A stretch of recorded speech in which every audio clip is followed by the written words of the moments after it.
Some of the demos we show in training include slides with a moving scrolling panel like you see here. This is a really neat effect that can be used to simulate credits like you see at the end of a movie, or if you want to take a learner through a multi-page document like this. We're often asked how this is done, so I'll walk you through it now.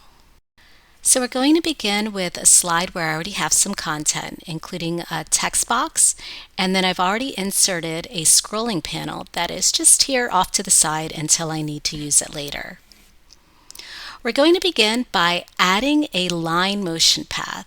With the text box selected, I'll navigate up to Animations, select Line Motion Path. Remember that a motion path is added to the center of an object. So in this case, since my content leaves the slide here, I'm going to have to scroll down to find the path. Next, I want to select Path Options and change the motion to Up. From here, I want to make sure that this red dot, which signifies the end of the motion path, is really closer to the top of the box so that we can really scroll all the way through it. And that looks pretty good. Next, I want to go to Path Options and remove the easing by navigating to the direction and changing it to None. From here, I need to determine how quickly I want this to scroll, and that can be achieved by changing the duration up here. The longer the duration, the slower it will scroll. And this can take some previewing and adjusting, but that's okay. We're going to set ours for 5 seconds.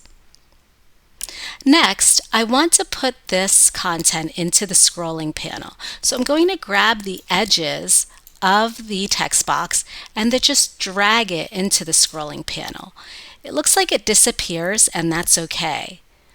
We can also make sure that we've inserted it properly if we take a look here on the timeline, and if we see that text box nested under the scrolling panel, we know we did it right.